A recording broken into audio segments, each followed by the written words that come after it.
When you look at the surface of a frozen lake in the dead of winter, there's this illusion of just total absolute stillness. Right. It just looks like a flat, boring expanse of ice. Exactly. But if you actually cut a hole in that ice and, drop a camera down into the water, you suddenly realize there's an entire frantic ecosystem down there. Oh, yeah. Completely different world. Yeah, currents are rushing, predators are hunting, and survival is just happening at this breakneck pace, all just inches below that boring surface. It really is a profound disconnect, between what's visible to the casual observer and, well, the structural reality of the environment itself. And welcome to today's deep dive. If you're joining us today, you might be feeling exactly like someone staring at that frozen lake when you look at the current crypto market. I mean, I think a lot of people are right now. Yeah, and you're probably looking for a clear picture of what is actually happening without, drowning in complex trading charts or just impenetrable jargon. Which is easy to do in this space. So easy. So our mission today is to figure out why this market feels like an absolute ghost town on the surface. And we want to uncover the massive, unseen tectonic shifts that are completely rewriting the rules just beneath the ice. Because knowledge is most valuable when we look past the daily price action. I mean, the real understanding comes from grasping the underlying structural shifts happening while the rest of the market is just simply yawning at the surface. Right. And to get that understanding, we are pulling from a really fantastic stack of sources today. We've got a comprehensive crypto newsletter. It's titled Crypto Can't Catch a Bid. Great title, honestly. It really is. And we're looking at that alongside deep dive summaries from two top analysts. We have Benjamin Cowan, who unpacks the raw market data, and Paul Barron, who maps out the incredibly messy political and regulatory gridlock happening behind closed doors. Yeah, the stuff you don't usually see on Twitter. Exactly. Okay, let's unpack this. Because while it looks like a stagnant market, our sources reveal a wild story involving major companies pivoting to artificial intelligence, old school banking tactics stalling federal laws, and an actual civil war brewing inside Ethereum. It is basically a perfect storm of apathy masking extreme structural change. Let's start with that apathy, actually, because to understand the deep water, we have to acknowledge the ice. The immediate vibe right now is just undeniably sluggish. Oh, absolutely. The sources describe the market as crabbing sideways, which is, a trader's way of saying the price is just moving horizontally. Right. It's not breaking out upward. It's not crashing downward. Yeah, it's just drifting along with no clear momentum. Yeah. And there are heavy macroeconomic headwinds keeping it there. I mean, we are dealing with ongoing geopolitical conflicts, constant back and forth volatility in global oil prices, and of course, the highly anticipated CPI inflation data dropping tomorrow. And when you have that kind of uncertainty, investors naturally seek safety. So we're seeing them push traditional assets like gold and silver higher, while crypto just, sits there. Yeah, and Benjamin Cowan's data quantifies this stagnation beautifully. He points to a metric called social interest. Which is super important right now. It is. It tracks how much the general public is actually engaging with crypto topics online, on social media, and in search engines. And right now, that score is sitting at 0.2. Wow. Yeah.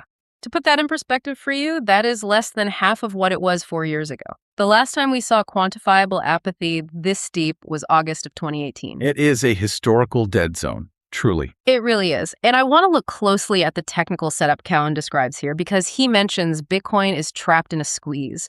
It's wedged between the 200-day moving average and the bear market resistance band. Right. Which sounds technical, but it's actually pretty straightforward. Exactly. For anyone listening who doesn't, stare at charts all day, the 200-day moving average is essentially the historical baseline for price momentum. It's just the average price over the last 200 days. And the bear market resistance band is basically a price ceiling. It's where sellers historically step in and push the price back down. So Bitcoin is just bouncing between a floor that is slowly crumbling and a ceiling made of concrete.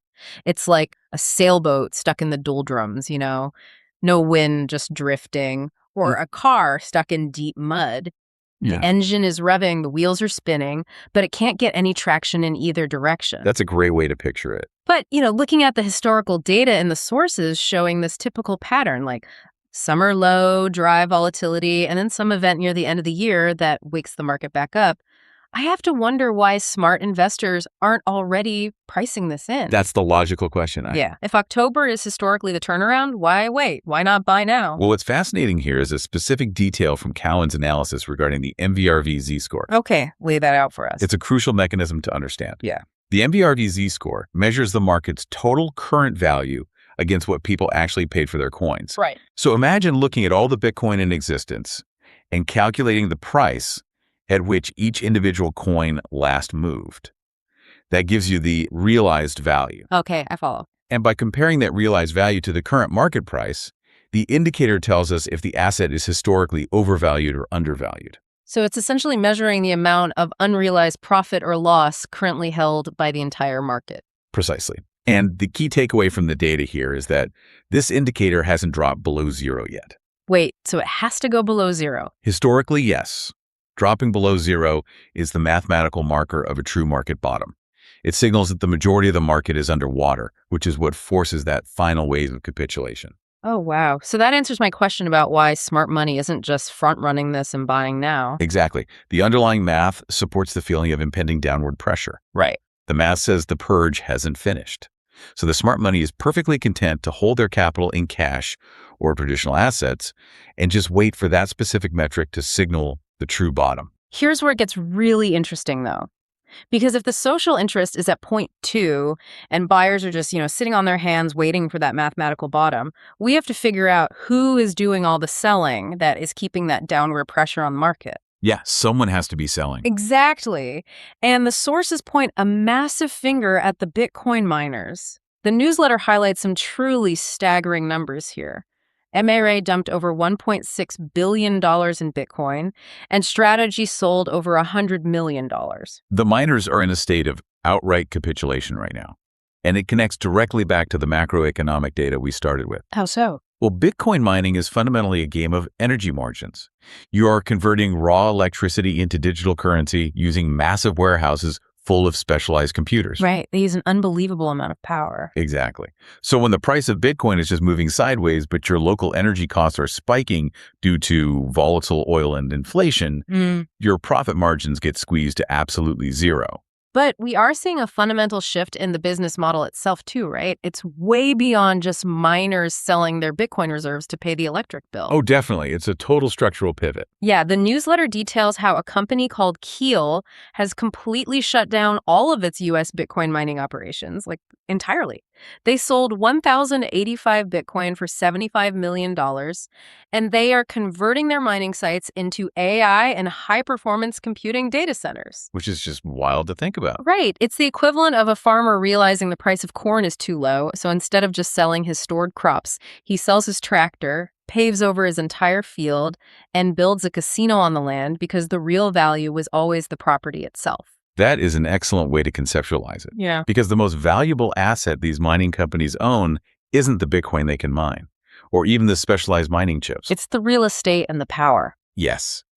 The true value is the physical infrastructure they have spent years building. I mean, artificial intelligence and high-performance computing require massive warehouses, industrial-scale cooling systems, and most importantly, gigantic regulatory-approved connections to the electrical grid. And right now, the AI boom is just absolutely starving for data center space. Starting.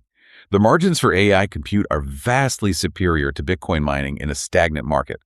These companies are looking at the math and realizing that pivoting their infrastructure to host AI processors is significantly more profitable than continuing to secure the Bitcoin network. So the external forces like the macroeconomy, expensive energy, and miners fleeing to the AI sector, they're putting immense pressure on Bitcoin. But when we look at Ethereum, the second largest network, the existential threat isn't coming from external economics. No, it's coming from inside the house. Literally, we are watching an ideological civil war play out over the future of the network. We really are. And this internal conflict revolves entirely around a controversial new upgrade proposal regarding staking. Right. And just for context for you listening, staking is the mechanism Ethereum uses to secure its network.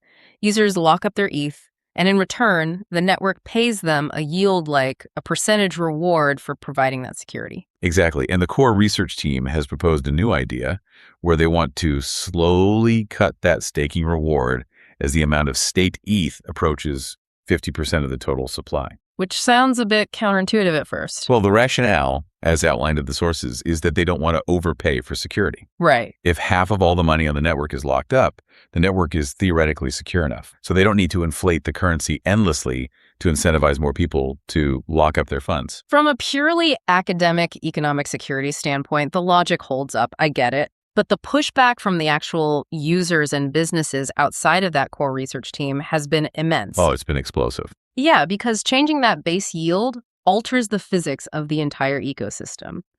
The newsletter lays out the cascading effects of this proposal perfectly.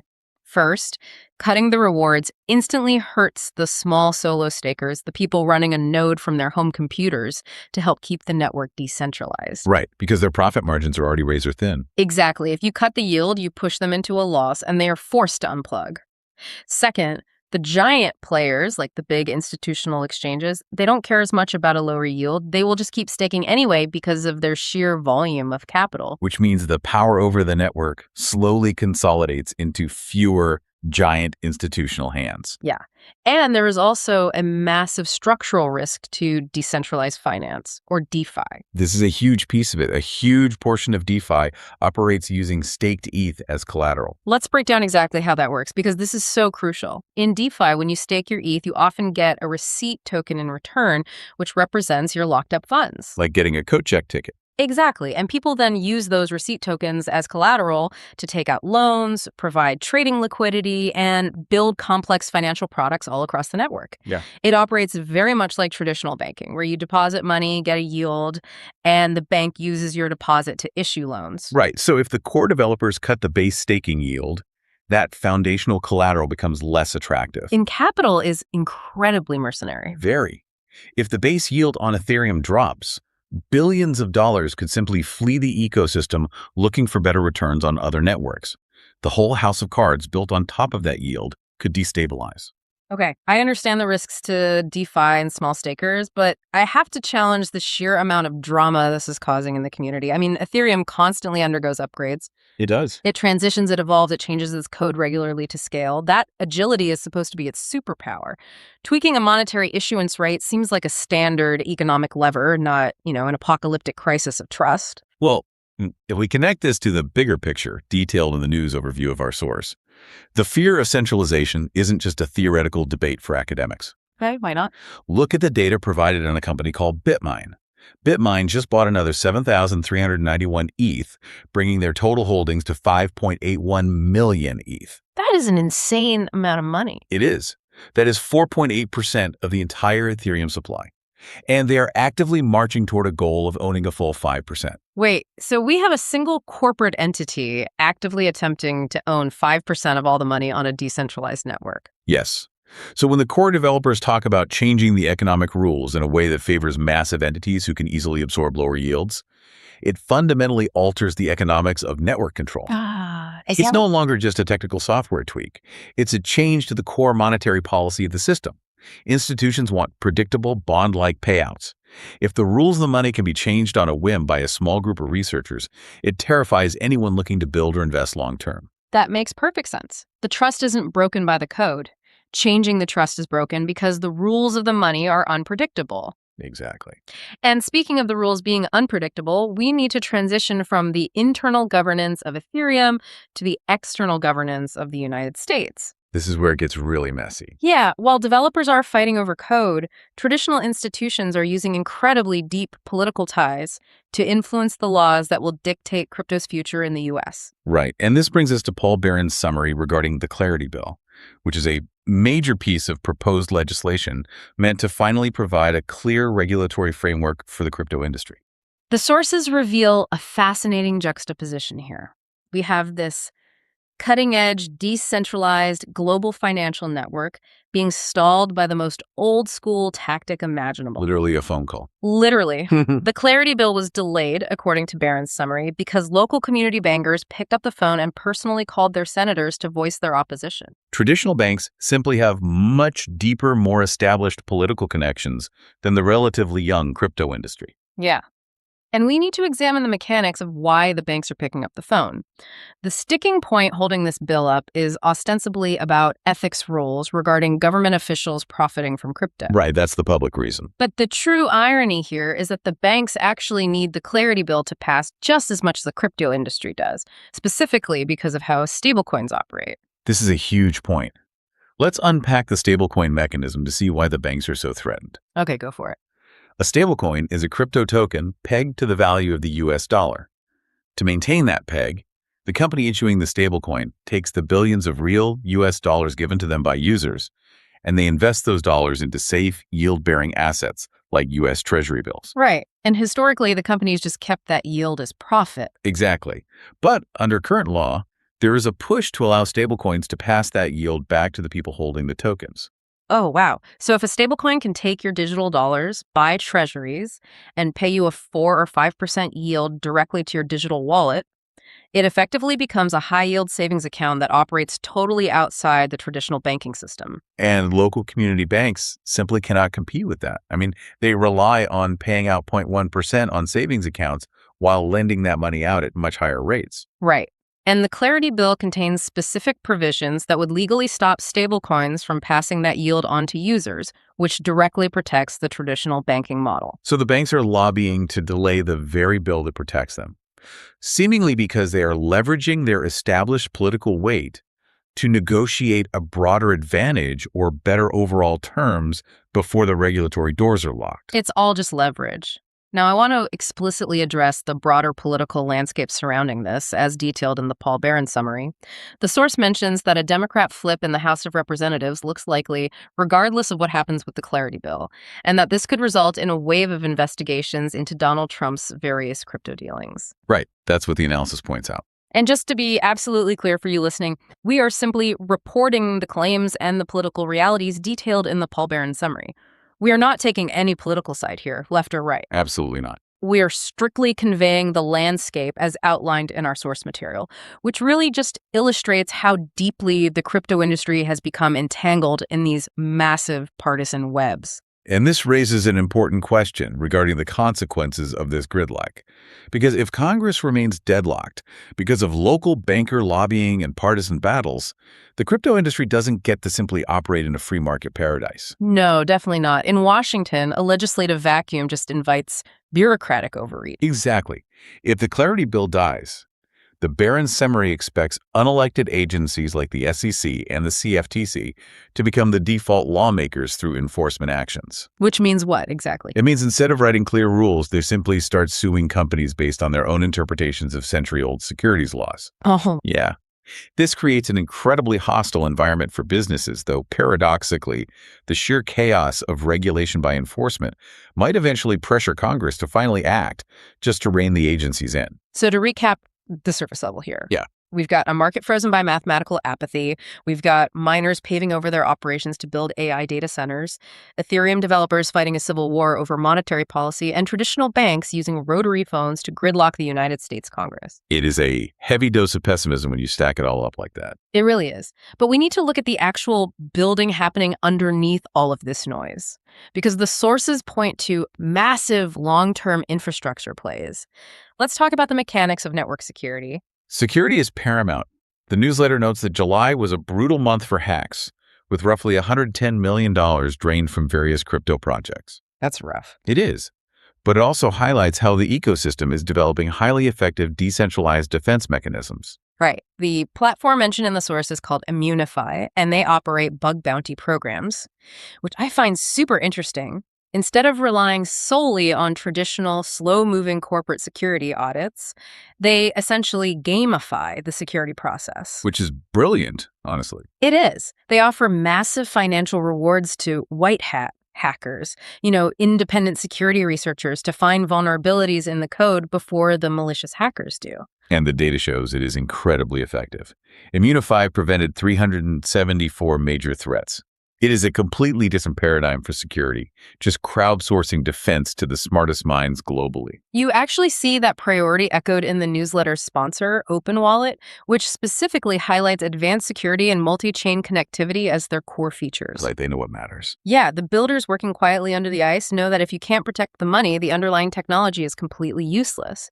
But if they can secure these networks, the traditional finance world is waiting with just unfathomable amounts of capital. And this is where we have to contrast that point 0.2 social interest score from earlier with the massive projection from Standard Chartered Bank detailed in our sources. This number blew my mind. Standard Chartered is projecting that the market for tokenized assets is growing toward $4 trillion. $4 trillion. Let's explain what tokenization actually entails, because it's the bridge between traditional finance and crypto. Tokenization is the process of taking a physical, real-world asset, like a commercial office building, a piece of fine art, or a traditional government bond, and creating a digital representation of it on a blockchain. Right. By breaking a $100 million building into digital tokens, it allows for fractional ownership. And it allows those shares to be traded instantly, 24 hours a day, 7 days a week, settling in seconds without needing a traditional broker. It's a massive upgrade to financial plumbing. And Standard Chartered sees Chainlink, and specifically its LINK token, acting as the key on-chain infrastructure to make this $4 trillion market a reality. And Chainlink's role here is vital because blockchains are inherently isolated, right? Very isolated. A blockchain like Ethereum only knows what is happening on Ethereum. It is totally blind to the outside world. It doesn't know what a stock price is. It doesn't know if a real-world payment cleared at a bank. And it doesn't know who owns the deed to a house. Exactly. And that's where Chainlink comes in.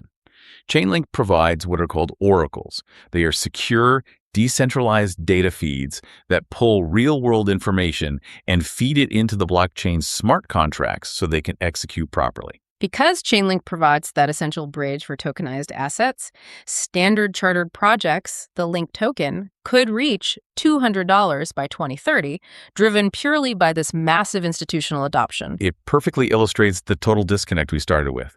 The retail tourists have completely left the building. The social interest is dead. Completely flat. But behind closed doors, traditional finance is quietly preparing the infrastructure to move trillions of dollars onto these networks. The surface is frozen, but the deep water is moving faster than ever. Faster than ever. So let's synthesize this journey. We started by staring at the sluggish, boring surface of the current crypto market. But as we dove down into our sources, we discovered a wildly different reality. Right, under the ice. Yeah. We found Bitcoin miners abandoning the low margins of crypto to build the infrastructure for artificial intelligence. We found developers and massive institutions fighting a high-stakes civil war over the economic soul of Ethereum and the mechanics of staking. And we found traditional banks using old-school political gridlock to stall the very regulations that the industry needs to survive. But when you synthesize all of these distinct data points from our sources together, it leaves us with a rather profound, unmentioned realization. Well, I like where this is going. Yeah, something for you to really mull over after this deep dive. Yeah. We learned that traditional banks are heavily lobbying to stall the Clarity Bill.